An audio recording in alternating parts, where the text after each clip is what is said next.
What's up, guys? We're on the river right now, and I'll tell you what, I've seen some massive crawdads out here, and I've always wanted to target them. So we brought out the traps today. We're gonna go ahead and set them out while we do some fishing. But the fishing will have to be a different video. You guys have to stay tuned for that. I just want to show you guys when we were putting in the boat, the size of crawdads to expect out here. These are what we're fishing for right here. This size of crawdad, he's trying to get me right there, but massive crawdads here. So this is why we're going to set our traps today. So we got a couple anchovies in each of these, and this really old chicken liver that went rotten one time. We had it saved in our freezer, so I'm cutting out a nice chunk of this and throwing it in there for some good smell and to get them to want to crawl in and eat it. And that's it. We're going to go ahead and close this up, go ahead and drop them. Crawdads are really, really good eating, and I have a feeling that the crawdads from this place in particular are going to be better eaten than the average ones because it's so clean of water here. We're going to go ahead and drop this off in the first spot. Let's see, I got a flashlight right here. You guys can see there's nice weeds in a little cove back here, so we're going to go ahead and toss it back there and come back in a couple hours and see if we don't have some crawdads. And we actually got 3 traps with us today. Not a whole lot, but plenty to catch a couple. So this is probably about 5-6 feet here. We're going to drop it by all these weeds right here because this is where the crawfish are living in. So I just threw the first trap in the water right here, probably 5-6 feet. And I'm going to tie it off to this branch here. And then, like I said, come back in a couple hours. Okay, first trap. So here's the second trap. I'm going to toss it. Alright, so we just put out the traps right now. If the camera's out of focus, I apologize. This is our first time filming at night. So hopefully it all works out good. We got this big bright light that we're filming with. But we just set them out. We're going to let them sit a couple hours. We actually saw some crawfish right where we dropped them, so I'm fairly confident we're going to catch some. But we didn't put them too far apart, maybe like 100 yards apart so that they're easier to find. And pretty much like 3 different coves. So right now, if you're watching this, we're actually filming a catfish video right now also. So we just dropped those crawdad traps, and we're going to go film a catfish video right now at night. So if you're watching this, stay tuned because that one's coming out in a couple days most likely. I'm not sure which one's going to be first, so just check out the channel. And if the catfish video hasn't dropped yet, then just keep an eye out because within a couple days it's going to drop. And we're going to target some really, really big catfish. But other than that, that's what we're doing. We just dropped the crawdad traps. Now we're going to go film a catfish video and come back for the crawdad traps. And then maybe we'll cook them together or something. I don't know, it's going to be cool though. There's a smallie sitting right there, like a 2.5–3 pound smallie just chilling right there. That'd be cool if I had like a Ned rig to drop on them or something. Alright, so this is the first trap right here. A whole lot of nothing. Yep, so here we go. Look at that. We just had a trap right there, probably 10 yards from it, but the water's so cold that they're hardly moving. You can see he's hardly even moving there. The water's like freezing today. I would say it's probably like 50 degrees. It's cold. So that'd be my guess on why he didn't make it to the trap, but he was out in the open, so we got him with the net. He didn't even try dodging the net. It's so cold, but awesome. That's another nice size one here. Okay, so we're off to the next trap now. First one didn't produce anything, but we actually caught one with the net right next to it. So we'll see if this next one produces any crawfish. Real big one right here. You want to come up here and film it? See him? There he is. There he is. Get him. Yeah. You got to get it behind them because when they get scared, they kick in reverse, and then they'll kick right into the net. There we go. Got him. Nice. Look at that. Another nice one. That one put up a fight because he was in a dang rock. But another nice and cold one. They're not even moving because it's so cold. But look at that. Number 3. All of nets so far. That's cool, man. These guys are big. No. Third one. Hopefully we can get a lot more because only 3 crawfish isn't much of a meal. Okay, trap number 2. Nada. Water must be too cold. That's what I bet it is. I'm gonna check the water temp right now, see what it is. Yep, 58 degrees. That's pretty dang cold right there.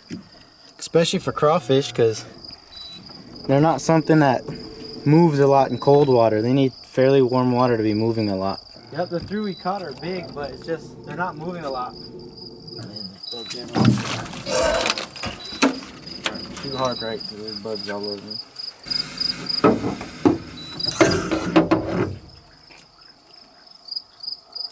Nada.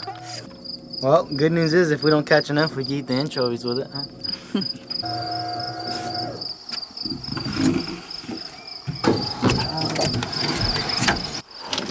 There we go, number 4. So tonight didn't go nearly as planned. The catfish just weren't biting, and then the crawfish, obviously they didn't like the anchovies. The chicken liver dissolved out of the cages because it was kind of old and stuff. So we're gonna call it a day now, or at least a trip. Had some family with us on this trip, and we didn't want to stay out too late. It's like 2 a.m. right now, but we ended up with seven crawfish. They weren't really chasing the anchovies a lot. Comment down below what kind of bait you guys use. We usually use some sort of chicken, but obviously they didn't like the anchovies because we didn't catch a single one in the traps. These are all the ones we netted from the shore. I mean, some good crawfish though, like some pretty big guys. So we're gonna go and cook them. They're gonna make a nice little meal. We'll be back after them sometime eventually though with some different baits and see if we can't catch some more. But we're gonna go ahead and head home now and get to cooking after we go to sleep first. Alright, so we're home now. We got all our crawfish. Went ahead and got a little bit of sleep after staying out there all night. I'm not sure how well that night footage turned out from us trying to catch these crawfish, because that was like our first time actually going out and trying to film a night trip. But we ended up with 7 that night, and it's gonna be enough to make a nice little meal. So what I'm gonna do is I'm gonna make like a little pasta kind of deal out of these 7 crawfish, little plate of pasta. And obviously if you catch a whole lot, you can, you know, boil it and do a big crawfish boil and stuff. But as of right now, like I said, we're gonna make a little plate of pasta. But these are some nice sized crawfish, as you guys can see here. They're still alive. All I did is I kept them on ice. I'm gonna rinse these guys, and I'm gonna show you guys how we're gonna boil them and get the whole cooking process started. We just put our pot of water on some heat here. I'm just gonna add a little bit of salt to the water. You don't need a lot, just a little bit.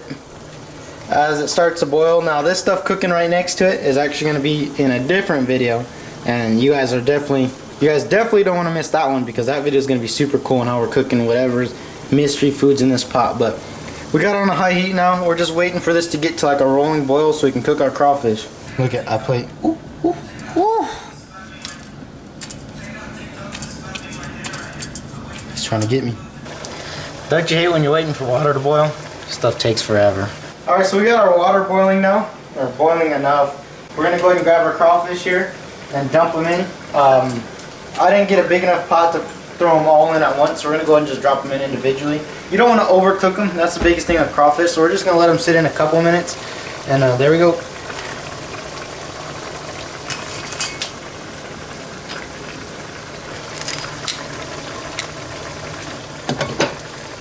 So one thing that's important is that you want to make sure you're cooking your crawfish alive. Yes, it might sound cruel and all that, but they don't feel pain at all when you put them in that boiling water. And the reason is because shellfish like crawfish, lobsters, crab and all this stuff, they start to decay really quick. After they die, you can actually get sick if you eat dead. Like if the crawfish has been dead too long, you can actually get sick eating it.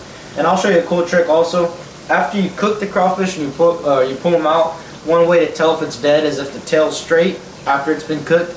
It was dead before it hit the water, and you don't want to eat that crawfish. You want to see the tail curled, and that's how you know that it's safe to eat, is when the tail's curled. Because once again, they'll start to decay really quick, and if you eat a dead crawfish that's been decaying for a while, you can get pretty sick from it. But since this water wasn't like a rolling boil, we're gonna go ahead and let it sit in there for probably like 5 minutes ish, and then pull them out. So as that crawfish boils, I'm gonna go ahead and start to get ready the water. Looking good and smelling good. So as that crawfish boils here, I'm going to go ahead and start getting this water ready to boil our noodles in. I'm going to add a little bit of salt in here too to help season our noodles a little bit. Alright, so our crawfish are done here. What we're doing is to keep them from overcooking, we're going to pull them out. You can see they've all got their curled tail, means that they're good. We're going to put them in this ice water to stop the cooking process. So while I wait for my water to boil so I can add my noodles, I'm going to go ahead and start dicing up my onion and stuff. It's just good to have everything chopped up before you need it. We're going to go ahead and cut this up. This is going to be put in the sauce that's going to be used in our pasta here. I'm just going to cut this up real fine here. If you like them real thin, go ahead and cut it real thin, but I like more of a little bit of a thicker onion because I like the taste of onion. So this should be fine. It's going to make me cry here.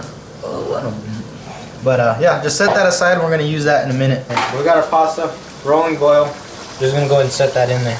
These are thicker noodles than what I usually use, because normally when you put them in this rolling boil, they'll just soften and they'll roll up in the water. So what I'm gonna do is I'm gonna start making the sauce for our pasta here. Just add a little bit of butter in there. We're gonna let this melt down in there and then start sauteing our onions and garlic in there. You could use fresh garlic or minced, it don't matter. We're gonna go ahead and start cracking these crawfish open here. So all we're gonna do is separate the tail meat and the claw meat, and these are what's gonna go inside of our pasta. So we have our onions and garlic sauteed up pretty well here. We're gonna add some pasta sauce, this tomato sauce. So now we're gonna add some heavy whipping cream to make it like a creamy pasta sauce. You want it to get kind of like a creamy look to it. That's how you know you added enough. So now what we're gonna do is we're gonna cover it after you mix it well and let it simmer for a little bit. So this is all the meat we got off our crawdads. Not a whole lot. I mean, it was only a couple crawfish, so what we're gonna do is we're gonna add a little bit of our seasonings here on it. It's a nice little sprinkle. It don't matter if you over season them a little bit because they're gonna go in our sauce. Okay, so I just strained these noodles here. We're almost done with this crawfish pasta here. I'm gonna go ahead and throw it in my bowl. I just got a little spoon here. We're gonna scoop our sauce. Make sure to get those nice little crawfish chunks in your noodles there. There you go. I'm gonna sprinkle some cheese over that, and it's gonna be delicious. Add some of this Parmesan cheese on top. Obviously to how you like it. I like cheese too, so I'm gonna add quite a bit on top. And there you go. Got yourself a nice crawfish pasta right there. You could even, if you wanted to, later on, like right now, if you like the taste of like this Cajun seasoning, you can add a little more Cajun seasonings on it and stuff. I don't like adding this while I'm cooking it though, because you could put too much and overpower it. So you just do everything to taste right now. You can add whatever you want to it. But for me, that should be pretty good. We got our little crawfish chunks. I'm gonna go ahead and give this a little taste right here. Nice noodle, nice piece of crawfish. Let's see. It's pretty good right there, holy cow. Awesome. Awesome sauce. I'm a big like pasta fan in general. And the second you add like crab or crawdads, lobster, anything to the pasta, I just love it. So awesome meal right here. I'll let Juju maybe get a taste of this and see what he says. Alright, so here's Juju. He's gonna give it a taste test. What do you think? I'm not a big fan of pasta, but that's actually pretty good. I'd recommend it for whoever likes pasta. Alright, go ahead, yeah. Alright. That was a crawfish we took all night to catch 7. You don't have Corona, do you? Because he was all licking up all up on this milk right here. I think it'll be fine. And there's some crawfish bits in there too. Oh man, I don't want to get all over my chin hairs right now.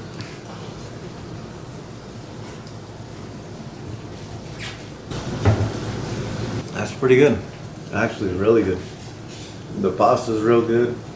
I got a little piece of that crawfish. Tender, juicy, delicious. I mean, Can't complain. can't complain. For all I know, it could have been lobster. I mean, it's Delicious. tasty. Yes, it's good. Awesome. Alright, so if you guys like this video, please drop a like. If you disliked it, dislike, let me know why. Also, I hope you guys enjoyed that night footage. That's my first time ever trying to film at night. Maybe we'll start doing that more because I actually go out at night quite a bit and go out, but I can never really film it, and I never really, have ever tried to tackle filming at night. But other than that, thank you guys for watching, and I'll see you outdoors.